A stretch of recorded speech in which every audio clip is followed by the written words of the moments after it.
Hi all my road lover friends, welcome to my another new video. Krishnanagar থেকে Ryan বাসে আমি এই কেবলমাত্র শিলিগুড়িতে এসে নামলাম। এই যে তোমরা দেখতে পাচ্ছ এই বিশাল বাস স্ট্যান্ডটা, এটা হচ্ছে Siliguri bus stand, Tenzing Norgay bus stand. এই বাস স্ট্যান্ডটার নাম দার্জিলিং, কালিম্পং, কার্শিয়াং, মিরিক, তোমরা নর্থ বেঙ্গলে যেখানে যেখানে যেতে চাও সব কিছুর টিকিট তোমরা এখানেই পেয়ে যাবে। সরকারি বেসরকারি বাস সব কিছুই অ্যাভেলেবেল। কিন্তু আমি এখান থেকে যাবো তো গুয়াহাটি, তোমরা জানোই তো। গুয়াহাটির টিকিট আমরা কোথা থেকে নিয়েছিলাম আমি সেটা তোমাদেরকে দেখিয়ে দেবো এখনই। কৃষ্ণনগর থেকে তো রাতের বাস নিয়েছিলাম, সেই রাতের বাসে যখন আসছিলাম তখন চারিদিকে অন্ধকার ছিল, তখন বেশি ভিডিও করিনি, অল্প স্বল্প যা ভিডিও করেছি ইনফরমেশান তোমাদেরকে দিয়েই দিচ্ছি। সেখানে কোথা থেকে বাস আমি নিয়েছি, বাসের ভাড়া আমার কত টাকা লেগেছে, আর এখান থেকে আমি কোথা থেকে গুয়াহাটির টিকিট কাটলাম সেটাও দেখাচ্ছি, আর সেখানকার ভাড়াও তোমাদেরকে বলে দিচ্ছি এখন। এটা হলো রায়ান বাসের ইন্টেরিয়ার। আমি তো বাসের ম্যানেজারের কাছে ফোন করে সরাসরি টিকিট বুকিং করিয়েছিলাম। তোমরা যদি সেরকম করতে চাও তাহলে আমাকে কমেন্ট বক্সে জানাও, আমি তোমাদেরকে সেই নাম্বার দিয়ে দেবো।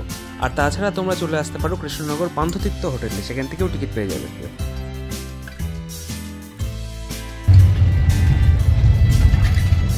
রাত 11টার সময় আমাদের বাস এসে পৌঁছেছে বহরমপুরে। এখানে একটি হোটেলে থেমেছি। রাতের রুটি তড়কা আমি এখান থেকেই খেয়ে নিয়েছিলাম।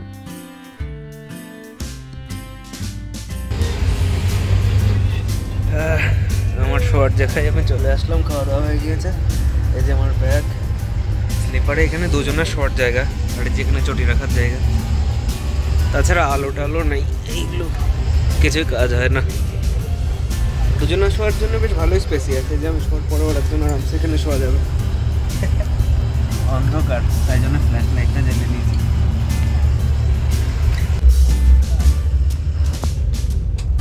স্লিপারের জানলা দিয়ে বেশ রাস্তা দেখতে ভালোই লাগে, রাত্রিবেলার রাস্তা। সকাল 7টার মধ্যে পৌঁছে গেলাম শিলিগুড়িতে।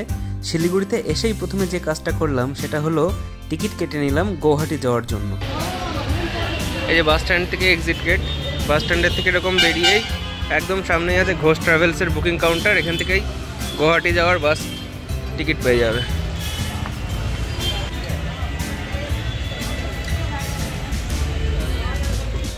এখন না আমি শিলিগুড়িতেই আছি। শিলিগুড়িতে আমাকে অনেকক্ষণ থাকতে হবে। আমার যে বাসটা আছে শিলিগুড়ি থেকে গুয়াহাটি, সে বাসটা আছে হচ্ছে 5টার থেকে। তেনজিং নর্গে বাস স্ট্যান্ডের পাশেই আছে না শিলিগুড়ি জংশন। সেই শিলিগুড়ি জংশনে এসে এরকম একটা বেঞ্চের উপর বসে আছি। কোথায় যাবো বুঝতে পারছি না। একবেলার জন্য আর হোটেল নেইনি আমি। আমার ব্যাগ ট্যাগ যা ছিল সেই ব্যাগগুলো হচ্ছে সেই ঘোষ ট্রাভেলার্সের যে কাউন্টার আছে সেই কাউন্টারের কাছেই ছেড়ে দিয়েছি। দিয়ে এখন একটু এই বাস স্ট্যান্ডের আশপাশ দিয়ে আর এই জংশনের আশপাশ দিয়ে ঘুরে বেড়াচ্ছি, এখানে বসেছি। তোমাদেরকে বললাম যে আমার বাস আছে হচ্ছে 5টায়। 5টার আগেও বাস ছিল এখান থেকে তো 2:30 3টের সময়ও বাস আছে। কিন্তু সেই বাসগুলো আমাকে রাত্রি 12টা কি 1টা 2টোর সময় নামাবে হচ্ছে গুয়াহাটিতে। তখন তো সমস্যা হয়ে যাবে, তখন হোটেলও পাবো না, কিছু না। আর আমি যে বাসটায় যাবো সেই বাসটা আমাকে নামাবে গুয়াহাটিতে ভোর 4টের সময়।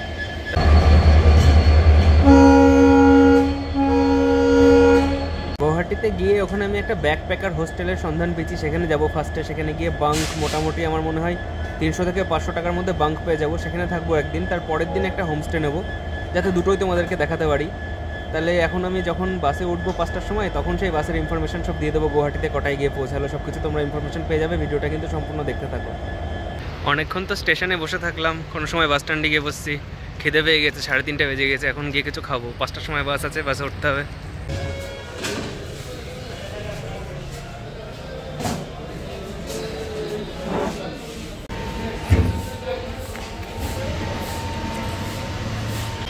বাস স্ট্যান্ডের আশপাশ দিয়ে অনেক খাবারের দোকান আছে, যেখানে সস্তায় তোমরা 60 টাকা 70 টাকার মধ্যে নিরামিষ ভাত আর 120 টাকার মধ্যে মাছ ভাত পেয়ে যেতে পারো।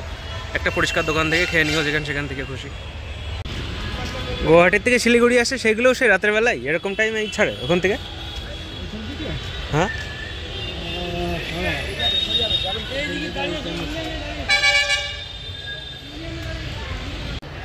আমি তো যে বাসের থেকে টিকিটটা কেটেছিলাম সেই বাসটা মনে হয় ক্যান্সেল হয়ে গেছে। সেই বাসের থেকে আবার অন্য জায়গায় পাঠিয়ে দিল। এদিকে মোবাইলে চার্জ নেই, কখন থেকে পাওয়ার ব্যাঙ্ক খুঁজে বেড়াচ্ছি, সে পাওয়ার ব্যাঙ্ক পাচ্ছি না একটা ভালো মতো। বাস স্ট্যান্ডের কাছাকাছি একটা রাস্তা, এই রাস্তায় অনেক দেখছি ট্রাভেলার্সের দোকানও আছে। ট্রাভেলার্সের দোকান বলতে যেখান থেকে টিকিট ফিকিট করায় সেটাও আছে, অনেক হোটেলও আছে। এখান থেকে এসে সরাসরি টিকিট করানো যেত। আমি তো জানি না কোন বাস কখন ক্যান্সেল হবে। এখন মনে হয় একটা বাস ক্যান্সেল হয়ে গেছে, ওই বাসের প্যাসেঞ্জারদেরকে সব আবার এখানে নিয়ে এসে অন্য বাস দেবে। আমাদের সিট পাওয়া নিয়ে কথা, 5:30টার সময় সিট পেয়ে গেলেই মিটে গেল, ঝামেলা নেই আর। 2 ঘন্টা ভরে বসিয়ে রেখে এখন বলছে বাস চলে এসছে, তাড়াতাড়ি ঠেলছে আমাদের এবার চালিয়ে। টিকিট কেটেছিলাম যেখানে, সেখান থেকে বলেছিল যে তার কাউন্টারের সামনেই বাস এসে থামবে। এখন তো সেখান থেকে ঘুরতে ঘুরতে এখান থেকে ওখান দিয়ে মোটামুটি 1 কিলোমিটার হাঁটতে হাঁটতে নিয়ে যাচ্ছে। এই যে বাস, ड्रीम बस। हम लोगों का तो पोपट हो गया भाई। এই বাসটা না, এই বাসটা না, আমার পেছনে যে বাসটা দেখালাম এই বাসটা না, আমাদের বাস আসেই নি এখন, ভাঙাচোরা বাসই হবে মনে হয়।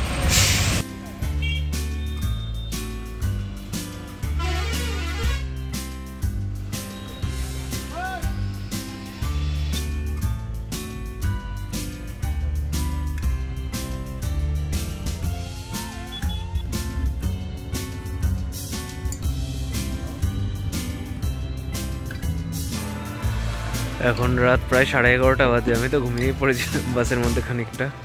এই বাস এখন থেমেছে, এই সামনেই মনে হচ্ছে একটা হোটেল, সেখান থেকে কিছু খাওয়া দাওয়া করে নিতে হবে রাত্রেবেলায়।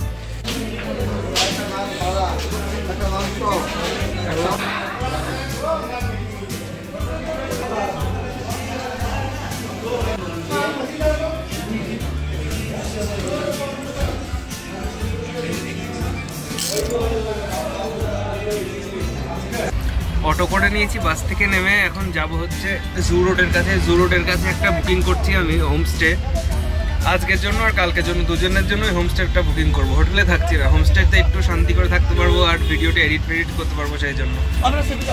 কৃষ্ণনগর থেকে আমি গুয়াহাটি পৌঁছে গেলাম। আমার কৃষ্ণনগর থেকে গুয়াহাটি আসতে সময় লাগলো 36 ঘন্টা। গুয়াহাটি আমি চলে এসেছি, হোমস্টে বুকিং নিয়ে নিয়েছি। এবার কৃষ্ণনগর থেকে গুয়াহাটি যতক্ষণে আমি আসলাম 1 দিন লেগে গেছে অলমোস্ট। আমি যে জামা প্যান্টও ছাড়িনি, সেই 12 তারিখ রাতের থেকে একই ড্রেস পরে আছি। আমাকে এখন এই হোমস্টেতে বুকিং নিয়েছি, হোমস্টের ভিডিও পরে করে তোমাদেরকে দেখাবো।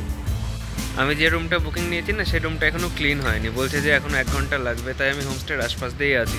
আমাকে বলছিল যে বাথরুমে গেলে বাথরুম করে নিতে পারো, কিন্তু একবারে রুমটা পেয়ে যাওয়ার পরে স্নান করব।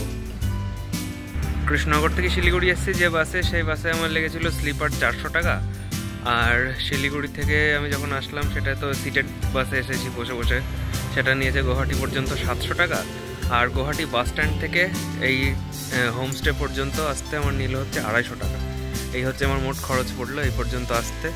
আর তার মাঝে 2 বার খেতে হয়েছে, 2-3 বার, সেটাও ইনক্লুড করে নিতে পারো।